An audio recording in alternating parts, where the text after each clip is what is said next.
Bismillahirrahmanirrahim. Assalamualaikum warahmatullahi wabarakatuh. Perkenalkan, nama saya Irham Noval Mumtaz dengan NIM 2341101102167. Saya berasal dari kelas 1 KPIE Fakultas Dakwah. Di sini saya akan menjelaskan tentang sejarah Islamisasi di Banyumas. Agama mempunyai dua dimensi, yaitu ada samawi dan historis. Secara samawi, agama itu merupakan wahyu Tuhan yang kebenarannya bersifat mutlak atau absolut. Sementara agama dalam dimensi historis berada dalam ruang sosial, budaya, dan lingkungan yang berkembang secara dinamis. Dimensi historis ini kemudian berinteraksi dengan agama dan membentuk entitas baru yang bersifat kompromistis. Dan yang kedua ada pembagian dalam konteks kebudayaan. Dalam konteks kebudayaan, masyarakat Jawa dibagi menjadi dua, yaitu penduduk pesisir dan pedalaman. Sementara daerah-daerah pedalaman yang bercorak kejawen berpusat pada kota-kota kerajaan seperti Yogyakarta, Surakarta, serta Karsidenan Banyumas, Kedu, Madiun, dan Malang. Dan selanjutnya ada pembagian dalam konteks sosial.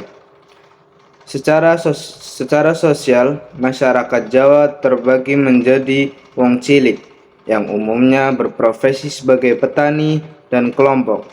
Selain kedua kelompok sosial, masih terdapat kelompok kecil yang memiliki prestis yang tinggi, yaitu ada kelompok ningrat atau ndara. Dan selanjutnya ada wilayah JTBS.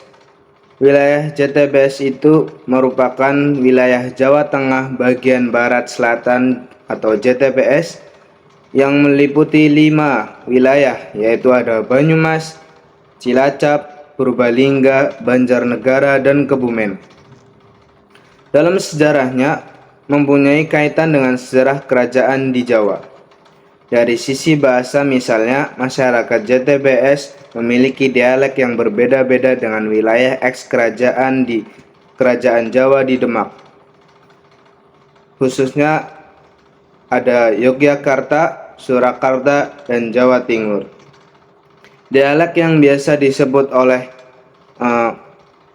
bangsa Ngapak itu menjadi ciri khas tersendiri, khususnya pada wilayah Banyumas. Selanjutnya, berdiri Islam Kejawen di Banyumas. Berdirinya Banyumas yang wilayahnya meliputi Kabupaten Banyumas, Banjarnegara, Cilacap, Purbalingga, dan Kebumen bersamaan waktunya dengan meninggalnya Sultan Hadiwijaya tahun 1582. Banyumas dipimpin pertama kali tahun 1582 oleh Kiai Raden Adipati Waragutama II. Kehidupan keberagaman pada masa Mataram Islam awal di bawah Raden Sutawijaya berpola sama dengan kerajaan-kerajaan Jawa sebelumnya. Raja menentukan agama rakyatnya, artinya agama rakyat akan mengikuti agama rajanya. Dengan demikian, maka corak Islam pada masa Mataram awal adalah Islam Kejawen. Corak Islam Kejawen tersebar ke seluruh wilayah kekuasaan Mataram, termasuknya adalah wilayah Banyumas sendiri. Yang selanjutnya ada kehidupan sosial politik pada bagian barat selatan Banyumas sebelum Islam atau pra-Islam. Yang pertama ada Babat Wirasaba. Alur Majapahit yang kemudian membentuk Banyumas bisa ditelusuri pada sejarah berdirinya Kadipaten Wirasaba I atau abad ke-15.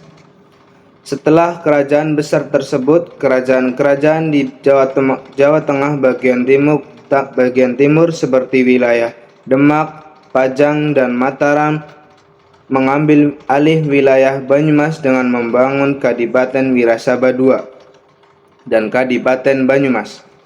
Banyumas sebenarnya hanyalah merupakan kota kabupaten yang merupakan bagian dari baik kerajaan Majapahit, Pajajaran maupun kerajaan-kerajaan di Jawa Tengah bagian timur. Dan selanjutnya ada daerah wilayah. Daerah wilayah sementara dalam babat pasir luhur atau napak tilas Banyumas bisa dilacak pada zaman kerajaan Pakuan Parahyangan atau Pajajaran di Jawa Barat bagian timur. Tepat pada masa kepemimpinan Sri Prabu Langgausi Dewa Niskala pada tahun 1466 sampai 1474 dan putranya Sri Prabu Linggawastu Ratu Putrana Jayadewata pada tahun 1471 sampai 1513, dan dari Sri Prabu Linggawastu inilah lahir 4 putra yang salah satu dari keempatnya menjadi bagian dari cerita Pasir Luhur. Dan ada dari keempat putranya, yaitu ada yang diantaranya yang pertama ada Raden Harya Banyak Catra, dan yang kedua ada Raden Harya Banyak Blabur, yang ketiga ada Raden Harya Banyak Ngapar, yang keempat ada Dewi Rena Pamekas. Dari keempat putra Sri Prabu Linggawastu, sosok Raden Harya Banyak Catra atau Lutung Kasarung atau Kamandaka menjadi identitas penting sebagai alat penghubung silsilah Kadipaten Pasir Luhur atau wilayah barat Purwokerto dengan kerajaan Pajajaran. Meskipun setelah Adipati Banyak Kesumba Pasir Luhur masih dipimpin oleh keturunan Banyak Cakra Pajajaran, tidak lagi menjadi penguasa atas Pasir Luhur melainkan kerajaan Demak Islam. Yang ketiga ada Kerajaan Galuh. Berdasarkan tulisan Van der Meulen memperkirakan bahwa nama kerajaan Galuh Purba adalah Galuh Sinduala atau Bojong Galuh dan beribu kota di daerah Medanggili. Wilayah kerajaan Galuh Purba yang meliputi yaitu ada Indramayu, Cirebon, Brebes, Tegal, Pemalang, Bumiayu, Banyumas, Cilacap, Purbalingga, Banjarnegara, Kebumen, dan bahkan ada yang menyebut sampai ke Kedu, Kulon Progo, hingga Purwodadi. Galuh Kalingga sebelumnya merupakan bagian dari kerajaan Galuh Purba atau lebih populer dibanding Galuh Purba. Bahkan pamornya telah mematikan keberadaan kerajaan Galuh Purba yang menjadi penguasa sebelumnya sebagai penerus suksesnya. Dan yang keempat ada Kerajaan Tarumanegara. Di Jawa Barat juga berkembang Kerajaan Salak Negara pada tahun 130 sampai 362 Masehi, dan penerusnya suksesnya Kerajaan Tarumanegara pada abad ke-4 sampai abad ke-7. Tarumanegara adalah kerajaan Hindu tertua yang pernah ada di tanah Nusantara. Kekuasaan Tarumanegara secara geografis memang tidak terlalu luas, yaitu hanya meliputi Banten, Jakarta, Bogor, dan Bekasi. Namun demikian, pengaruhnya secara sosial politis cukup luas, yaitu meliputi daerah Tegal atau Galuh Kumara, Banyumas atau Galuh Purba, dan satu lagi ada Bagelan. Transformasi kekuasaan dari Tarumanegara sampai Galuh Kawali sampai Galuh dan beberapa abad selanjutnya melahirkan imperium baru di tanah Jawa, yaitu Kerajaan Pajajaran. Selanjutnya ada Kerajaan Kalingga. Kerajaan Kalingga yang menguasai wilayah selatan Gunung Slamet, yaitu ada Kerajaan Buddha, di mana salah satu pendirinya yaitu Putri Maharani Sima pada tahun 674 Masehi. Putri Maharani Sima adalah keturunan dari negara bagian Orissa di India. Pada sekitar tahun 732 Masehi, salah satu keturunan atau cicit Maharani Sima yaitu Sanjaya menggantikannya menjadi Raja Kerajaan Kalingga bagian utara. Selanjutnya ada sosial politis. Berdasarkan uraian di atas, secara sosial politis, Banyumas sebenarnya menjadi embrio lahirnya beberapa imperium besar yang pernah menjadi penguasa tanah Nusantara khususnya Jawa. Namun, pembuktian atas fakta tersebut selama ini selalu mengalami kendala akibat rentang waktu yang terlalu jauh. Banyak peran sosial politis yang bisa dimainkan oleh masyarakat Banyumas, yaitu ada Wira Saba dan Pasir Luhur. Selain menjalankan kebijakan dan pemerintahan pusat atau kerajaan, selain itu, kondisi geografis wilayah Banyumas yang terisolasi oleh pegunungan di sepanjang utara hingga selatan tidak dijadikannya Banyumas sebagai pusat pemerintahan kerajaan, dan kondisi geografis serta alamnya yang berupa bebatuan, pegunungan, dan sungai-sungai besar yang mengitari justru menjadikan Banyumas sebagai wilayah memiliki struktur sosial mandiri dan unik jika dibanding umumnya struktur sosial di daerah lain. Yang selanjutnya ada struktur sosial. Struktur sosial masyarakat Banyumas yang tergambar dalam sosok Bawor meliputi hampir seluruh masyarakat atau budaya penginyongan yang berada di wilayah Karsidenan Banyumas. Hanya saja beberapa daerah yang secara geografis dan politis berada di bawah kekuasaan Kerajaan Mataram dan Kasunan Surakarta sedikit banyak yang mengalami perubahan dalam hal struktur sosialnya, seperti masyarakat Kebumen.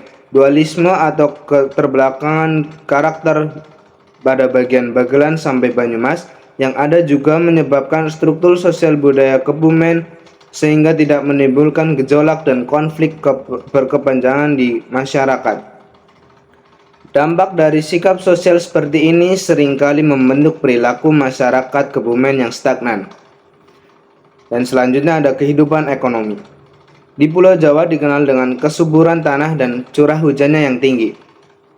Faktor alam inilah yang kemudian membuat masyarakat di Pulau Jawa mampu mengembangkan budidaya pertanian lahan, khususnya pertanian lahan basah, dan ekspedisi hasil pertanian yang unik antara satu daerah dengan daerah yang lain.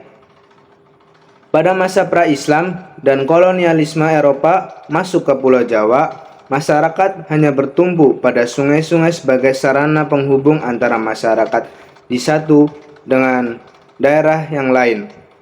Ketika cuaca hujan lebat dan sungai-sungai menjadi deras aliran airnya, maka ini jelas menghambat distribusi hasil panen masyarakat yang juga berdampak pada tingkat pendapatan mereka. Pola perekonomian masyarakat Jawa termasuk Banyumas sedikit mengalami perkembangan ketika memasuki abad keempat, di mana kerajaan-kerajaan besar di Jawa ada Tarumanegara, Mataram, Majapahit, dan Mataram mulai membuka jalur perdagangan dengan negara-negara lain di kawasan Asia seperti India dan Cina.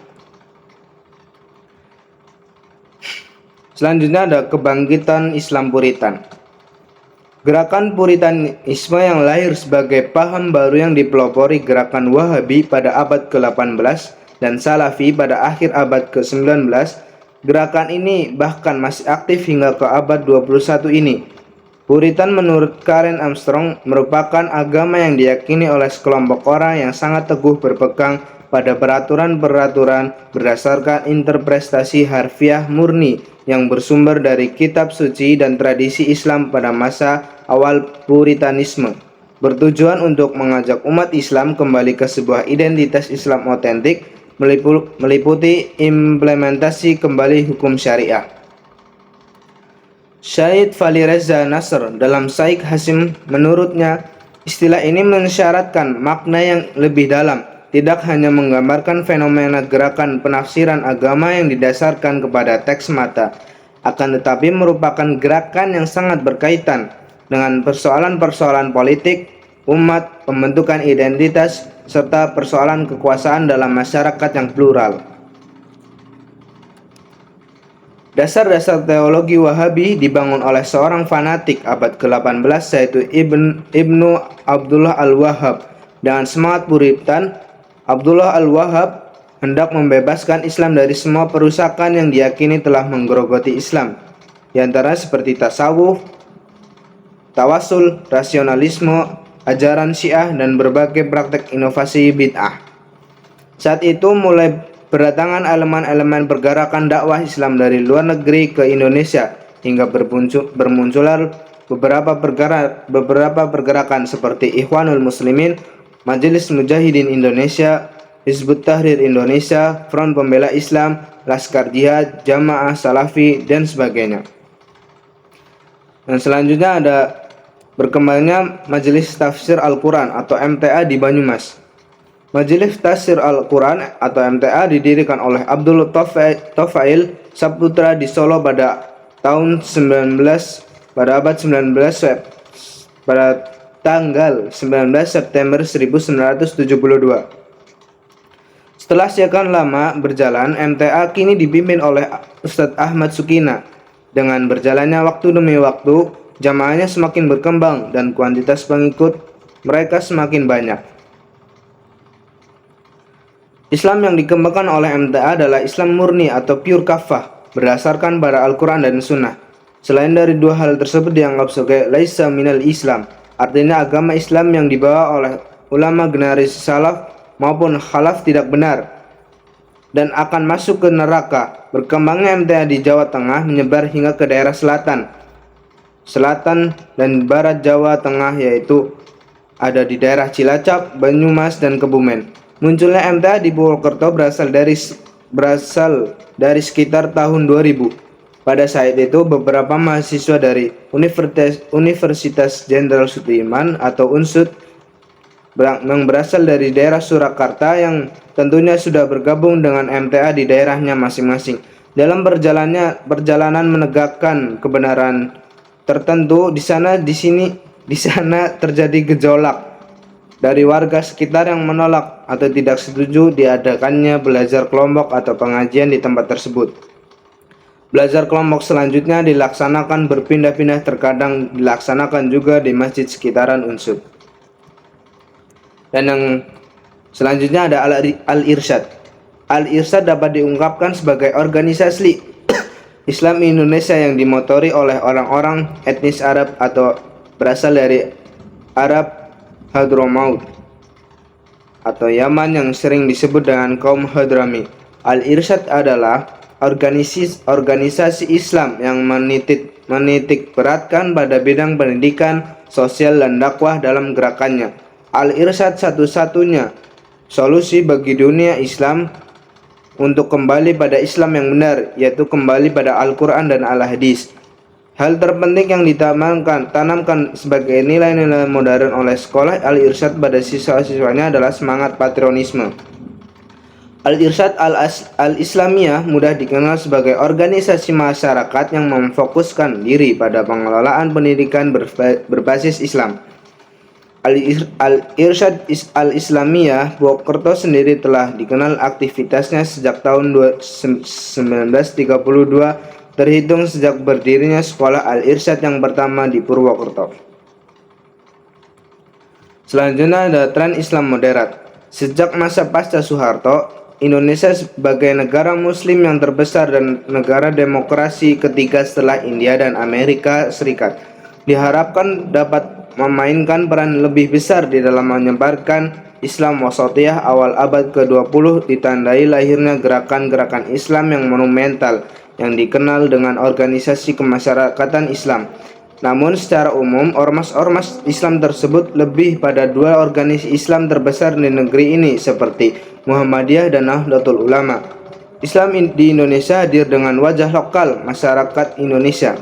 Sebagai menjadi khas Islam Indonesia atau populernya disebut dengan Islam Nusantara.